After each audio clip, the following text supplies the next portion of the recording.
क्या ये वतीरा बदलने की जरूरत नहीं है? क्या खुद को बदलने की जरूरत नहीं है? अगर खुद को नहीं बदलेंगे और यही खेल चलता रहेगा तो ऐसे कैसे चलेगा? कैसे बदलेगा पाकिस्तान? हुकूमत को चाहिए कि पार्लियामान में मुशावरत करे। दहशतगर्दों ने जो टांक है वहां पे हमले किए, दहशतगर्दों के लिए पाकिस्तान में कोई जगह नहीं होनी चाहिए। अच्छा, रियासत को अपनी रिट मनवानी चाहिए और अगर रिट नहीं होगी तो कहीं हमारा हाल भी खुदा ना खास्ता अफगानिस्तान जैसा ना हो जाए।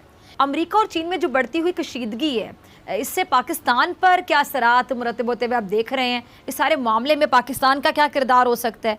ये सिचुएशन बहुत ज़्यादा ख़तरनाक भी साबित हो सकती है। लेकिन हम तो अब चाइना की वजह से अब अमेरिका को आंखें दिखाना शुरू हो गए हैं। डेमोक्रेटिक जो बड़ी कॉन्फ्रेंस हो रही है, हमने उसमें शिरकत करने से इनकार कर दिया, उससे पहले एब्सोल्युटली नॉट। और वैसे भी आप देखें कि अमेरिका का तो हिंदुस्तान के साथ स्ट्रेटेजिक पार्टनरशिप एग्रीमेंट है साउथ चाइना सी के हवाले से। नाज़रीन किराम, इस वक्त सूरत हाल ये है कि वहाँ पर सऊदी अरब में तमाम तर चीज़ें हुई। सलमान खान का दबंग रीलोडेड के नाम से कॉन्सर्ट हुआ, ठुमके मारे गए, नाच गाना हुआ।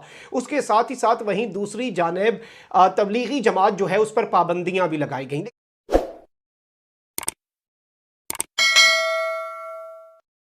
क्या ये वतीरा बदलने की जरूरत नहीं है? क्या खुद को बदलने की जरूरत नहीं है? अगर खुद को नहीं बदलेंगे और यही खेल चलता रहेगा तो ऐसे कैसे चलेगा?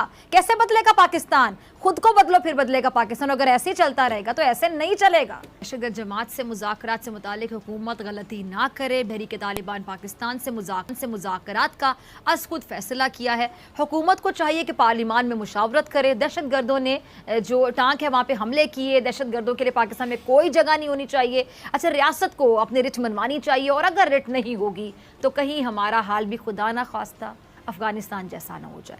अच्छा, दूसरी जानिब कुछ मकामी और इंटरनेशनल अखबारात में ये खबरें चल रही थी कि कल-अदम तहरीक तालिबान पाकिस्तान ने पाकिस्तान हुकूमत के साथ 1 महीने तक जारी रहने वाली जंगबंदी में तौसी करने से इनकार कर दिया और इल्ज़ाम लगाया कि पाकिस्तानी हुकूमत पहले से किए गए फैसलों पर अमल करने में नाकाम रही है। अब इसके जवाब में वफाकी वज़ीर इत्तलात फवाद चौधरी कहते हैं और कहा है कि जो हमारे आइन और कानून का एहतराम करेगा उसके साथ बातचीत करेंगे, वरना पहले भी लड़े थे, दोबारा भी लड़ेंगे। इस पर बात करने के लिए मेज़ मेहमान मौजूद हैं सीनियर तजियाकार lieutenant general retired Amjad Shoaib साहब। जनरल साहब, बहुत शुक्रिया वक्त देने के लिए। अच्छा जनरल साहब, कुछ दिन पहले जो कौमी सलामती के जो मुशीर हैं इमरान खान साहब के, वो मोईद यूसुफ साहब, उन्होंने क्या कहा था कि जी टीटीपी को पहले भारत मुकम्मल सपोर्ट कर रहा था, अब उनकी बुनियादी लाइफलाइन नहीं है, मगर अफगानिस्तान में मौजूद टीटीपी को दाइश और दीगर इस्तेमाल तो कर सकते हैं। दाइश तो बिल्कुल कर सकती है, लेकिन दाइश जो है वो अफगान तालिबान के खिलाफ भी लड़ती है। जब से वो पहले नहीं लड़ेगा, पहले उन्होंने कभी भी, जब अफगान तालिबान का कब्जा नहीं था तो उन्होंने अफगानियों के खिलाफ कभी कोई कार्रवाई नहीं की। लेकिन जब से, और ये दाइश जो अभी वहां पे है जिसे खुरासान चैप्टर कहते हैं, ये भारत के कंट्रोल में था। अब जब वहां से भारत निकल गया, अमेरिका निकल गया, तो अब वो अफगान तालिबान पे हमले करते फिर रहे। तो इन हालात में जंगबंदी में तौसी मुमकिन नहीं है, तो क्या कहेंगे? टीटीपी मुज़ाकरात में कोई और जो कह रहे हैं कि मुल्क दरार तो नहीं डाल रहा, या फिर कोई इसके अलावा कोई वजह हो जो आपको समझ आ रही हो? तो वो तो चल ही नहीं सकता जब तक कि बाहर की कोई हुकूमत उनको पैसे ना दे। हमारी एक मजबूरी थी, क्योंकि अफगान तालिबान के जरिए ही हमने इनको डील करना था, क्योंकि ये अफगानिस्तान में है। तो अफगान तालिबान ने अपने लोगों को माफी दे दी और हमें कहा कि जी आप भी इनसे बात करें, तो वो एक मजबूरी के तहत बातचीत हुई। लेकिन अगर रसूल हमारा प्रिंसिपल जो हमने रखा, प्रिंसिपल हमने ये रखा कि जनाब हम अपने पाकिस्तान के आइन और कानून के तहत बात करेंगे। अगर कोई शख्स पाकिस्तान के आइन को नहीं मानता तो उससे फिर बातचीत का कोई फायदा नहीं। लिहाजा उस लिहाज से अगर मैं देखूं तो सारी डिमांड आपके पास वो लेके आएंगे जो आपको काबिल कबूल नहीं होगी। नतीजा ये कि ये मुज़ाकरात किसी न किसी वक्त नाकाम होंगे। अब जरूरत इस बात की है कि ये अफगान तालिबान की जिम्मेदारी थी, जिन्होंने एक इंटरनेशनल एग्रीमेंट के तहत ये तय किया, वादा किया कि उनकी सरजमीन किसी के खिलाफ इस्तेमाल नहीं हो। अब ये उनकी जिम्मेदारी है। पाकिस्तान को इनसे बात करने के बजाय अब अफगान तालिबान से बात करनी चाहिए कि आप बताएं आप अपनी जिम्मेदारी कैसे पूरी करेंगे, और फिर अगर वो अपनी जिम्मेदारी नहीं पूरी करते फिर पाकिस्तान को हक हासिल है कि वो अपना रास्ता इख्तियार करे। पाकिस्तान बेशक फिर कोई जाके तो सर्जिकल स्ट्राइक्स करके आए या कुछ भी करे, वो फिर हमारी जिम्मेदारी है। अमेरिका और चीन में जो बढ़ती हुई कशीदगी है, इससे पाकिस्तान पर क्या असरात मुरतब होते हुए आप देख रहे हैं? इस सारे मामले में पाकिस्तान का क्या किरदार हो सकता है? ये सिचुएशन बहुत ज़्यादा ख़तरनाक भी साबित हो सकती है। देखिए, पाकिस्तान के लिए ये जरूरी है कि वो अमेरिका के साथ भी ताल्लुकात रखे, लेकिन ये हमारी ठीक है। जवाबदीद पे नहीं है, ये अमेरिका की ख्वाहिश पे। अगर अमेरिका ख्वाहिश रखेगा ठीक है। तो पाकिस्तान लाजमन आगे ताल्लुकात रखेगा।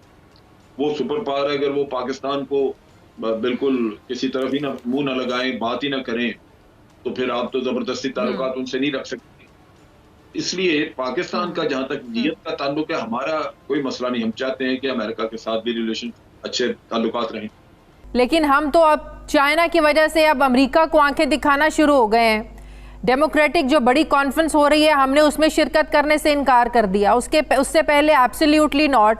आपको क्या लगता है कि अमेरिका जो खुद रिकग्नाइज करने के लिए तैयार नहीं है, हम उस मुल्क का इंतज़ार कर रहे हैं और वो अमेरिका चाहेगा कि वहाँ के मसाइल ख़त्म हो, अफगानिस्तान के और पाकिस्तान का उसमें साथ दिया जाए? ऐसे कैसे हो सकता है? देखिए, डेमोक्रेसी कॉन्फ्रेंस में तो पाकिस्तान ने शिरकत न की, अच्छा फैसला किया। उसकी वजह यह है कि ताइवान को उन्होंने इनवाइट किया, तो ताइवान तो चाइना तो उसको अपना हिस्सा समझता है। तो अगर आप ताइवान को इनवाइट करेंगे तो और उसमें पाकिस्तान भी शिरकत करेगा, इसका मकसद ये होगा कि पाकिस्तान भी उसको पॉलिटिकल सीन को पाकिस्तान तस्लीम करता है, इसलिए पाकिस्तान ने अपने आप को अलहदा कर दिया। और वैसे भी आप देखें कि अमेरिका का तो हिंदुस्तान के साथ स्ट्रेटेजिक पार्टनरशिप एग्रीमेंट है साउथ चाइना सी के हवाले से, तो पाकिस्तान तो अब चाइना की तरफ मजीद झुकेगा, पाकिस्तान तो मजीद चाइना की तरफ जाएगा, क्योंकि उसके लिए तो कोई रास्ता नहीं है। अमेरिका ये सब कुछ देख रहा है, इसलिए वो ये समझता है कि अगर अफगानिस्तान में तालिबान की हुकूमत फेल हो जाती है तो इसके असरात सी पैक पर पड़ेंगे, वन बेल्ट वन रोड पर पड़ेंगे, और चाइना की जो बालादस्ती है उसको चैलेंज किया जा सकेगा और अमेरिका अपने लिए मज़ीद इत्तेहादी ढूंढ सकेगा। यही वजूहात हैं कि वो अफगानिस्तान में तालिबान की हुकूमत को नाकाम देखना चाहता है। नाज़रीन किराम, इस वक्त सऊदी अरब के अंदर दीन और दुनिया के दरमियान एक बहुत बड़ी जंग का आगाज हो गया है। तबलीगी जमात को दहशतगर्द करार देना, और अब तो तबलीगी जमात के कुछ लोगों की गिरफ्तारी और दहशतगर्दों का तबलीगी जमात से ताल्लुक के वाले से कुछ नई डिटेल्स भी आई हैं। नाज़रीन किराम, इस वक्त सूरत हाल ये है कि वहाँ पर सऊदी अरब में तमाम तर चीज़ें हुई। सलमान खान का दबंग रीलोडेड के नाम से कॉन्सर्ट हुआ, ठुमके मारे गए, नाच गाना हुआ।